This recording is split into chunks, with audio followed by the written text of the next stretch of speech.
नमस्कार साथियों, जय हिंद। आपका फिर से स्वागत है रवि पांडे चैनल के ऊपर। आप जानते हैं कि ये channel direct selling network marketing के लिए समर्पित चैनल है और आरसीएम बिजनेस से रिलेटेड, नेटवर्क मार्केटिंग से रिलेटेड, डायरेक्ट सेलिंग से रिलेटेड वीडियोस हम रिलीज करते रहते हैं आपके ज्ञान के लिए, नॉलेज के लिए। साथियों, federation of direct selling association FDSA के द्वारा, जो कि एक संस्था है जो कि डायरेक्ट सेलिंग के हर एक कंपनी को ऑपरेट करती है, वॉच करती है, देखती है, और FDSA भारत सरकार के से कांटेक्ट में रहती है ताकि भारत सरकार डायरेक्ट सेलिंग को लेकर के मजबूत पक्ष रखती रहे, मजबूत कानून रूल्स बनाती रहे। इसको FDSA देखती रहती है। साथियों, FDSA का 13वां एनुअल फंक्शन हुआ, 13वां वर्षगांठ मनाया गया। दिल्ली में ये प्रोग्राम हुआ। पिछले वीडियो में आपने देखा था कि कैसे केंद्रीय मंत्री ने डायरेक्ट सेलिंग के बारे में क्या क्या कहा।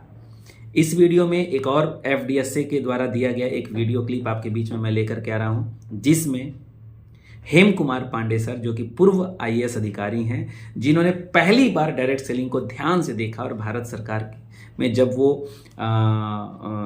वो सेक्रेटरी थे तो बहुत क्लोजली उन्होंने डायरेक्ट सेलिंग को वॉच किया। डायरेक्ट सेलिंग के कानून बनाने में उन्होंने बहुत बड़ा योगदान दिया, भारत सरकार के मंत्रियों को बताए और साथ ही साथ गाइडलाइन और कानून में उनका बहुत बड़ा रोल रहा।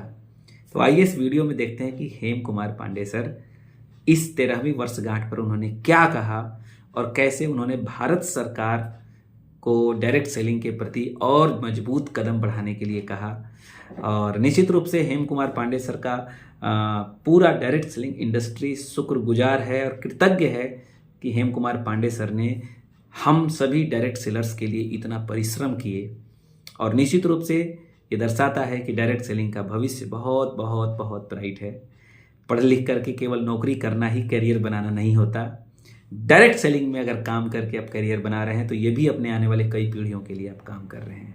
आइए हेम कुमार पांडे सर के उस वीडियो क्लिप को देखें, अपना भी कॉन्फिडेंस बढ़ाइए और इस वीडियो को अपने टीम में भी शेयर करिए ताकि टीम के लोगों का भी कॉन्फिडेंस बढ़े कि कितना बड़ा फ्यूचर है डायरेक्ट सेलिंग इंडस्ट्री का।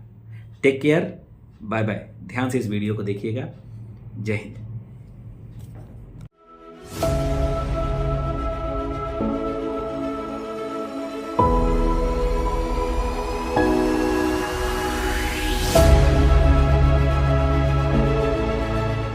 डायरेक्ट सेलिंग परिवार को फिर से देखते हुए बहुत अच्छा लग रहा है।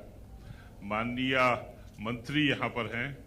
मंत्री महोदया को मैं बताऊंगा, 2016-17 में मैं आपके विभाग का सचिव था। उस समय रामविलास पासवान जी मंत्री थे और CR चौधरी राजस्थान के वो आपकी जगह पे थे, MOS थे। और ये सब जो डायरेक्ट सेलिंग का बिजनेस करते हैं बड़ी ईमानदारी से, निष्ठा से, उनको बहुत परेशानी थी।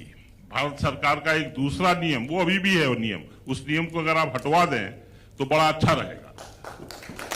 प्राइस शिट मनी सर्कुलेशन, वो जो नियम है वो इनके पीछे पड़ा रहता है, क्योंकि इनके पीछे हमारे देश में तो हर तरह के लोग हैं। कुछ ऐसे लोग हैं वो सामान तो कुछ बेचते नहीं है, सिर्फ पैसा घुमाते हैं। तो ये वो लोग समझते हैं कि ये जो यहाँ बैठे हैं वो भी ऐसा करते हैं। ये बिल्कुल ऐसा नहीं करते हैं। आपके पीछे ही HC दूसरा एसोसिएशन है, उसके प्रेसिडेंट बैठे हैं संजीव जी। वो जो हैं उनका कारखाना मैंने जयपुर में जाके देखा है। एमवे का कारखाना मैंने मदुरई में जाके देखा है, जहां ये लोग सब अपना अच्छा सामान बनाते हैं और उसको एक नेटवर्क के माध्यम से ईमानदारी से बेचते हैं। और आप तो देख लीजिए कि हमारे देश में मिलावट, स्मगल गुड, काउंटरफीट, फेक इतना होता है। ये जो लोग हैं डायरेक्ट सेलिंग वाले, आपको तो पता है आजकल आप कंज्यूमर प्रोटेक्शन एक्ट को एडमिनिस्टर कर रही हैं, उसमें कंज्यूमर के 6 अधिकार हैं। तो 6 में से 5 अधिकार डायरेक्ट सेलिंग वाले कंज्यूमर को सीधे प्रदान करते हैं। मतलब ऐसा कोई बिजनेस नहीं होगी, वो जो रिटेल वाला जो दुकान लगा के बैठा है वो भी कहता है मुझे नहीं पता, वो जिसने बनाया है उससे पूछो माल कैसा है, या माल एक्सपायर हो गया, अच्छा वो डेट जो है निकल गई। कुछ लोग MRP से ज्यादा बेचते हैं। ये लोग ऐसा नहीं कर सकते। ये कंज्यूमर को सीधे कंज्यूमर से रिश्ता बनाते हैं, उसको अच्छा माल बेचते हैं और इतना कठिन काम ये लोग करते हैं, लेकिन वो दूसरा एक्ट जो है पीसीएमसी इनको परेशान करता है और अभी भी कर रहा है। तो 2016-17 में आप सब लोगों ने मंत्री, प्रधानमंत्री सबने मिलकर कहा कि हाँ, इनको एक पहचान देनी चाहिए। तो हमने एक तरीका निकाला जिससे कि एक गाइडलाइन निकाल दी जो भारत सरकार को अब निकालनी चाहिए। अभी तक गाइडलाइन नहीं बनी है। कंज्यूमर प्रोटेक्शन एक्ट 2019 में बन गया, उसमें डायरेक्ट सेलिंग की परिभाषा आ गई। 1921 में डायरेक्ट सेलिंग रूल्स बन गए। रूल्स तक ही सीमित नहीं रहना है, रूल्स के बाद गाइडलाइंस आनी है। गाइडलाइंस, और बहुत स्टेट गवर्नमेंट्स गाइडलाइन बना रही हैं, मॉनिटरिंग कमेटी बना रही हैं, क्योंकि अल्टीमेटली स्टेट गवर्नमेंट्स को भी मदद करनी है। और आपने देखा होगा वो जो हमारे देश में दूसरी बड़ी प्रॉब्लम है, फूड और कंज्यूमर अफेयर्स एक साथ है, दोनों विभाग। कंज्यूमर अफेयर्स एक रेगुलेटरी डिपार्टमेंट है, जबकि फूड डिपार्टमेंट जो है वो सब्सिडी, फूड सब्सिडी बड़ा 140, 150, 200 करोड़ का विभाग, 200 लाख करोड़ की सब्सिडी देता है, और हर किसी का चार्ज फूड और कंज्यूमर एक साथ रहता है। तो कंज्यूमर वालों को कोई पूछता ही नहीं है। इस बहुत से स्टेट में तो कंज्यूमर डिपार्टमेंट है ही नहीं। और डायरेक्ट सेलिंग जो है कंज्यूमर प्रोटेक्शन एक्ट के अंदर, क्योंकि ये by the consumer, for the consumer, of the consumer, ये ऐसा व्यवसाय है जो कंज्यूमर द्वारा कंज्यूमर के लिए चलाया जाता है। लेकिन वो हर स्टेट में मेरे ख्याल से 5-6 स्टेट है जहां कंज्यूमर का एक दफ्तर अलग से है। अदरवाइज सब पार्ट टाइम देखते हैं। वो बड़ा दफ्तर जो फूड वाला है उस पर ध्यान ज्यादा रहता है, कंज्यूमर में किसी का ध्यान नहीं। तो ये अगर आप परिवर्तन करा दो, हर स्टेट में कंज्यूमर डिपार्टमेंट हो, वो डायरेक्ट सेलिंग को देखें, इनको प्रमोट करें। नहीं तो 2016-17 में जो हम लोग गाइडलाइन बनाई थी, 21 में वो विड्रॉ हो गई, रूल्स बन गए, बहुत बढ़िया हुआ। अब चैलेंज इन लोगों को है, डायरेक्ट सेलिंग के उद्यम को चैलेंज है, क्योंकि भारत सरकार ने नियम बना दिए, कैसे खेल खेलना है वो तो बना दिया है। अब उसको फाइन ट्यून करना होगा, कितने ओवर देने हैं, किसको कैसे आउट करना है, उसके लिए गाइडलाइंस की अब जरूरत है रूल वाइज। यहाँ पर बहुत लोग हैं, और एफडीएसए हमेशा फोर फ्रंट में रहा है, आईडीएसए है दूसरा एसोसिएशन, तीसरा भी मैंने बताया एचसी एक एसोसिएशन है, 4 हम लोगों के डायरेक्ट सेलिंग के एसोसिएशन है।